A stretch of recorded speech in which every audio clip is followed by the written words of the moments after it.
सजना छुई खाइबा को बहुत भल लगे। केबे किंतु सजना छुई की आपण एहीपरि भाबरे करिसेंती कि सजना छुई कषा थरे एहीपरि करंतु। सेतिपई छुई एवं आलू नेइची एटाको आमे सोरिष तेल करबा। सेतिपई गोटे करेरे सोरिष तेल नेइची। तेलटा टिके गरम हे साला परे आलूर चोपा छडीकी मु काटिकी गोल गोल करी काटी देइची। आलू को प्रथमे टिके भाजी देबा 2-3 मिनिट आलू को आमे भाजी देबा। तापर एथिरे आमे काटी रखिथिबा छुई के ऐड कर देबा। प्रथमे देखंतु 2-3 मिनिट हे गलानी आलू टिके भाजी हे गलानी। आलूटा सिझिबाकू टिके टाइम लागे सेतिपई प्रथमरु आमे आलू टिके भाजी देबा। आलू जेतेबेले अधा भाजी हे जिवो सेतेबेले आमे काटी रखिथिबा छुई के एथिरे आमे ऐड कर देबा। वर्तमान देखंतु मु छुई के ऐड कर दोची। छुई के ऐड कर साला परे एथिरे आमे स्वाद हिसाब रे टिके लूण दे देबा। वर्तमान छुई एवं आलूटा को टिके भाजी दोची। एबे सेतरे स्वाद हिसाब रे लूण दे देबा एवं ताकू भल भाबरे गोळेई देबा। घोड़ेई की 5 मिनिट सीम आंच रे बसै देबा। आमर आलू एवं छुई टिके सिझी जिवो सेतिपई घोड़ेई की मु 5 मिनिट सीम आंच रे बसै दोची। 5 मिनिट ପରେ कवर बाहर कर दबा। आमर छुई एवं आलू को चेक कर दबा। वर्तमान देखंतु छुई आलू को बेसी सिझी नथिबो किंतु जस्ट छुई आलू टिके भाजी होआ पे आमे तेल रे टिके भाजी दोचे। सेतिपई आमे लूण देकी ताकू भल भाबरे गोड़े देथिले। एबे देखंतु छुई आलू टिके भाजी हे गलानी। ए समय रे आमे छुई आलूटा को बाहर करिकी गोटे प्लेट रे रखि देबा एवं सेही करेरे आमे मसला कसिबा गोटे नुआ हिसाब रे करिबा। सेतिपई देखंतु एबे किछि पियाज को मु गोल गोल करी काटी रखि देइची। वर्तमान से तेल रे गोटे चामच जीरा को ऐड कर देली। जीराटा जेतेबेले भल भाबरे फुटी जाउची सेतेबेले देखंतु गोटे पियाज को एमती गोल गोल करी काटी देइची। पूरा गोल गोल एही भाबरे पियाज को हम काटिया पड़िबो। टिके समय जेतेबेले भाजी देबा पियाज रो जे गोल गोल करचे सेटा पूरा गोटी गोटी हे छाडी बसियो। देखंतु पियाज टी भाजी हे गलानी। एही भाबरे हमको पियाज को भाजीबा पड़िबो। वर्तमान हम पियाज ता भल भाबरे भाजी हे गलानी। तेणु पियाजटा को हमें बाहर कर रखिदेबा। सब जगह पियाज गुड़िक पूरा गोल गोल होइकी कोला कोला होइकी छाड़ी जाइए। तेणु यहीपरि भाव में पियाज को भाजी देबा। तापर पियाजटा को बाहर कर रखिदेबा। तापर से करेरे आम मसला कसेबा। सेतिपई एबे सेतिरे 2टी टमाटर को मु छोट छोट करी काटी देइची। टमाटर को ऐड कर दोची। टमाटर को टिके भाजी देबा। तापर एथिरे आमे हळदी गुंडा एवं लंका गुंडा दे देबा। 2-3 मिनिट टमाटर को प्रथम भाजी देबा। तापर एथिरे आमे हळदी गुंडा स्वाद हिसाब रे हळदी गुंड टिके दे देबा एवं लंका गुंड मध्य स्वाद पई टिके दे देबा। एबे ताकू आमे भल भाव रे टिके कसेई देबा।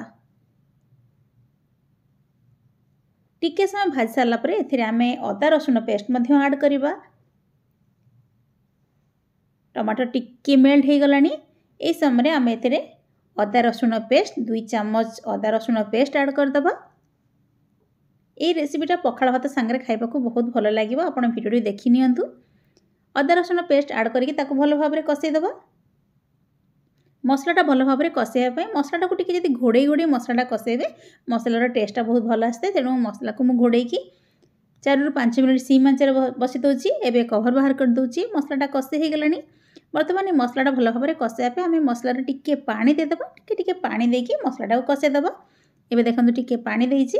पानी देकी मसला को भल भाव में कसे देबा। जेतेबेले मसलाटी भल भाव में कसी हे जे मसलारू तेल छाड़ी बसिबो जानिबा आमे सेतेबेले मसलाटा भल भाव में कसे हे गलानी। एबे देखंतु मसलाटा भल भाव में कसे हे गलानी। वर्तमान आमे भाजी के रखिथिबा आलू एवं छुईंगी सेतिरे ऐड कर देबा। ऐड कर साला परे ताकू भल भाव में गोळे देबा।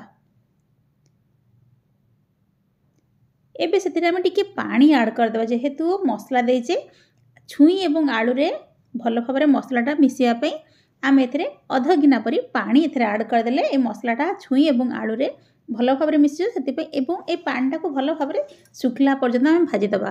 सेतिपई पानी टिके ऐड कर देबा एवं ताकू घोड़ेकी बसै देबा। घोड़ेकी 5 मिनिट सीम आंच रे बसता। बेसी आमे पानी देइने अध गिना पानी देइचे। तेणु ए पानीटा बहुत चंचल सुखी जिवो।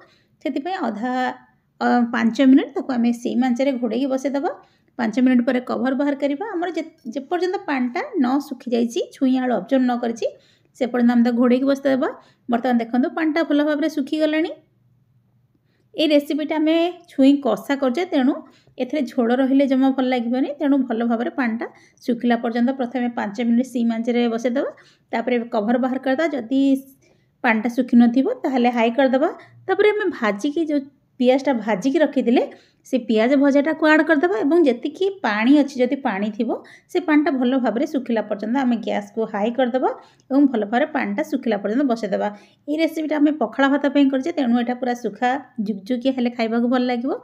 वर्तमान देखंतु पियाज ऐड कर देली। शेष रे किछि धनिया पत्र मध्ये ऐड कर देबा एवं ताको भल भाव में ଗୋଳେଇଦେବା। ଏହିପରି ଛୁଇଁ ଆଳୁ ଭଜା କରିକି ଥରେ ଖାଆନ୍ତୁ ନା, ବହୁତ ଟେଷ୍ଟ ଲାଗିବ। ଆଉ ପଖାଳ ଭାତ ପାଇଁ এই ରେସିପିଟା ପୁରା ପରଫେକ୍ଟ। ବର୍ତ୍ତମାନ ଦେଖନ୍ତୁ ପିଆଜ ଆଡ଼୍ କରିସାରିଲେଣି, ଧନିଆ ପତ୍ର ଆଡ଼୍ କରିଛି। ଏବେ ତାକୁ ଭଲ ଭାବରେ ଗୋଳେଇ ଦେଉଛି। ଏବେ ଆମେ ତାକୁ ପ୍ଲେଟ୍ରେ ସର୍ଭ କରିଦେବା ଏବଂ ପଖାଳ ଭାତ ସାଙ୍ଗରେ এই ରେସିପିର ମଜା ନେବା। ଆପଣମାନଙ୍କୁ এই ରେସିପିଟି ନିଶ୍ଚିନ୍ତ ଭଲ ଲାଗିବ। ଥରେ ନିଶ୍ଚିନ୍ତ এই ରେସିପି ଟ୍ରାଏ କରିବେ। ଏବେ ଦେଖନ୍ତୁ ଭଜାଟି ପୁରା ରେଡ଼ି ହେଇଗଲା। ମୁଁ ଏବେ ତାକୁ ପ୍ଲେଟ୍ରେ ସର୍ଭ କରିଦେଉଛି।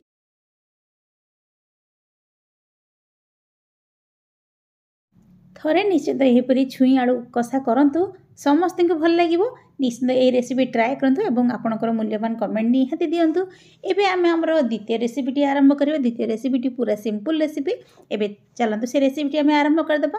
ସେ ରେସିପି ପାଇଁ ଆମେ କିଛି ଛୁଇଁ, ଆଳୁ, ବାଇଗଣ, ମଟର ଚଣା, ରସୁଣ ଏବଂ ଟମାଟର ନେଇଛି। ଏବେ ଗୋଟେ ପ୍ରେସର କୁକରରେ ପାଣି ବସାଇ ଦେଇଛି। ପାଣିଟା ଗରମ ହେଇଗଲାଣି।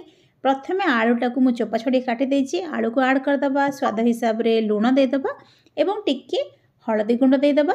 ବର୍ତ୍ତମାନ ଦେଖନ୍ତୁ ଲୁଣ ସ୍ୱାଦ ହିସାବରେ ଦେଇଦେଉଛି ଏବଂ ଟିକିଏ ହଳଦୀ ଗୁଣ୍ଡ ଦେଇଦେବା। ପ୍ରେସରର କଭର ଦେଇକି ଗୋଟେ ସିଟି ଆସିଲା ଯାଏଁ ବସାଇଦେବା।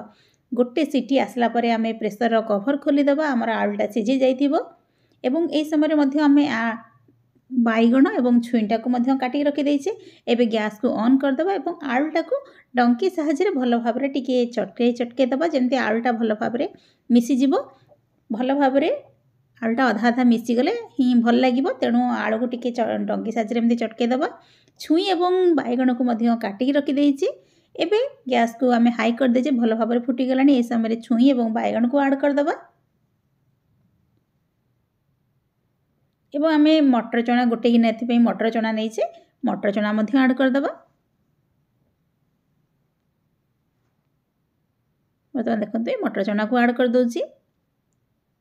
ତାପରେ ଏଥିରେ ଆମେ ଟମାଟରକୁ ମଧ୍ୟ ଆଡ଼୍ କରିବା। ଗୋଟେ ଟମାଟର ଏଥିପାଇଁ ନେଇଥିଲି, ତେଣୁ ଟମାଟରକୁ ମଧ୍ୟ ଏଥିରେ ଆଡ଼୍ କରିଦେଉଛି। ଏବେ ପ୍ରେସରର କଭର ଦେଇଦେବା ଏବଂ ଗୋଟେ ସିଟି ଆସିଲା ପର୍ଯ୍ୟନ୍ତ ବସାଇଦେବା। ଗୋଟେ ସିଟି ଆସିଲେ ଆମେ ସାଙ୍ଗେ ସାଙ୍ଗେ ଗ୍ୟାସ୍ଟାକୁ ଖୋଲିଦେବା, ନହେଲେ ଛୁଇଁ ଏବଂ ବାଇଗଣଟା ବହୁତ ଚଞ୍ଚଳ ସିଝିଯାଏ। ତେଣୁ ଗୋଟେ ସିଟି ଆସିଲା ପରେ ସାଙ୍ଗେ ସାଙ୍ଗେ ଖୋଲିଦେବା। ଏ ସମୟରେ ମସଲା କରିବା, ସେଥିପାଇଁ କିଛି ରସୁଣ ଏବଂ କିଛି କଞ୍ଚା ଲଙ୍କା ମୁଁ ନେଇଛି। ଏବେ ରସୁଣ କଞ୍ଚା ଲଙ୍କାକୁ ଭଲ ଭାବରେ ଛେଚିଦେବା। ଆମର ମସଲାଟି ରେଡ଼ି ହେଇଗଲା। ବର୍ତ୍ତମାନ ଗୋଟେ କରେଇଟେ ନେଇଛି। এই ରେସିପିଟା ମଧ୍ୟ ଆମେ ସୋରିଷ ତେଲରେ କରିବା, ସେଥିପାଇଁ କରେଇରେ ଟିକେ ତେଲ ଦେଇଦେଉଛି, ସୋରିଷ ତେଲ ଦେଇଦେଉଛି। ତେଲଟା ଗରମ ହେଇସାରିଲା ପରେ ଗୋଟେ ଚାମଚ ଫୁଟଣ ଦେଇଦେବା। ପଞ୍ଚ ଫୁଟଣ ଗୋଟେ ଚାମଚ ଦେଇଦେବା। ତାପରେ ଏଥିରେ ଆମେ ଛେଚିକି ରଖିଥିବା ରସୁଣ ଏବଂ କଞ୍ଚା ଲଙ୍କାକୁ ଆଡ଼୍ କରିଦେବା। ଏବେ ତାକୁ ଟିକେ ସମୟ ଭାଜିଦେବା। 2-3 ମିନିଟ୍ ଆମେ ରସୁଣ ଏବଂ କଞ୍ଚା ଲଙ୍କା ଭାଜିଦେବା। ରସୁଣଟା ଭାଜିବାକୁ ବେଶୀ ସମୟ ଲାଗେନି, ବହୁତ ଚଞ୍ଚଳ ରସୁଣ ଭାଜି ହେଇଯାଏ। ରସୁଣ ଟିକେ ଭାଜି ହେଇସାରିଲା ପରେ ଏଥିରେ ଆମେ କିଛି ଶୁଖିଲା ଲଙ୍କା ମଧ୍ୟ ଆଡ଼୍ କରିବା। ସେଥିପାଇଁ 2ଟି ଶୁଖିଲା ଲଙ୍କାକୁ ମୁଁ ଏ ସମୟରେ ଖଣ୍ଡ ଖଣ୍ଡ କରି ଆଡ଼୍ କରିଦେଉଛି। ଶୁଖିଲା ଲଙ୍କାକୁ ଆଡ଼୍ କରିଦେଉଛି। ଆମର ଛୁଇଁଟା ମଧ୍ୟ ସିଝିଗଲାଣି। ପ୍ରେସର କଭର ମୁଁ ଖୋଲି ସାରିଲିଣି। ବର୍ତ୍ତମାନ ଆମେ ସିଝେଇକି ରଖିଥିବା ଛୁଇଁ ଆଳୁକୁ ଆମେ ଏଥିରେ ଆଡ଼୍ କରିଦେବା। ବର୍ତ୍ତମାନ ଦେଖନ୍ତୁ ରସୁଣଟା ଭଲ ଭାବରେ ଭାଜିଗଲାଣି। ଏଇଟା ଆମେ ସନ୍ତୁଳା କରୁଛେ, ସେଥିପାଇଁ ଏବେ ଆଡ଼୍ କରିଦେବା। ଛୁଇଁ ଆଳୁ ଯେଉଁ ସିଝେଇକି ରଖିଛେ ତାକୁ ଆଡ଼୍ କରିଦେବା ଏବଂ ଆଡ଼୍ କରିସାରିଲା ପରେ ସାଙ୍ଗେ ସାଙ୍ଗେ ଘୋଡ଼େଇକି ବସାଇଦେବା। ତାହେଲେ ଆମେ ଯେଉଁ ଛୁଙ୍କ ଦେଇଛେ ତା'ର ବାସ୍ନାଟା ଭଲ ଭାବରେ ରହିବ ଏବଂ ସନ୍ତୁଳାଟା ଖାଇବାକୁ ଭଲ ଲାଗିବ। ବର୍ତ୍ତମାନ 2-3 ମିନିଟ୍ ତାକୁ ଘୋଡ଼େଇ ରଖିଦେବା। ଶେଷରେ ଏଥିରେ କିଛି ଆମେ ଧନିଆ ପତ୍ର ଆଡ଼୍ କରିଦେବା। ଏବେ ଆମର ଦେଖନ୍ତୁ ଆମେ ଯେହେତୁ ଛୁଇଁ ପକାଇଛେ, ଛୁଇଁଟାକୁ ବେଶୀ ଯଦି ଘାଣ୍ଟି ଦେବା ତାହେଲେ ଛୁଇଁଟା ଫିଟିଯିବାର ଚାନ୍ସ ଥାଏ। ତେଣୁ ବେଶୀ ଘାଣ୍ଟିବାନି, ଧୀରେ ଧୀରେ ଏମିତି କରିଦେବା। ତାପରେ ଧନିଆ ପତ୍ର ଆଡ଼୍ କରିଦେବା ଏବଂ ଏବେ ତାକୁ ପ୍ଲେଟ୍ରେ ସର୍ଭ କରିଦେବା। ଏହିପରି ସନ୍ତୁଳା କରିକି ଆପଣ ରୁଟି ସାଙ୍ଗରେ ଖାଆନ୍ତୁ। ଗୋଟେ ରେସିପି ଆପଣମାନଙ୍କୁ ଦେଖେଇଲି। ପ୍ରଥମ ରେସିପିଟି ଆମର ମସଲା ଦେଇକି ଛୁଇଁ ମସଲା, ଯେଉଁଟାକି ପଖାଳ ଭାତ ପାଇଁ ପୁରା ପରଫେକ୍ଟ। ଆଉ ଏଇ ରେସିପିଟା ଆମର ରୁଟି ପାଇଁ ପୁରା ପରଫେକ୍ଟ। ଆଜି ଆପଣମାନଙ୍କୁ 2ଟି ରେସିପି ଦେଖେଇଛି। ଆପଣମାନଙ୍କୁ କେଉଁ ରେସିପିଟି ଭଲ ଲାଗିଲା ଆପଣମାନେ କମେଣ୍ଟ କରି କହିବେ। ଦେଖନ୍ତୁ ଆମର ସନ୍ତୁଳାଟି ପୁରା ରେଡ଼ି ହେଇଗଲା। ରୁଟି ସାଙ୍ଗରେ ଆର ମଜା ନିଅନ୍ତୁ ଏବଂ ଆପଣ ଭିଡ଼ିଓ ଦେଖନ୍ତୁ। ଆପଣଙ୍କୁ ଭିଡ଼ିଓ କେମିତି ଲାଗିଲା ଆପଣଙ୍କ ନିଶ୍ଚିନ୍ତ ଆପଣ କମେଣ୍ଟ ଦିଅନ୍ତୁ।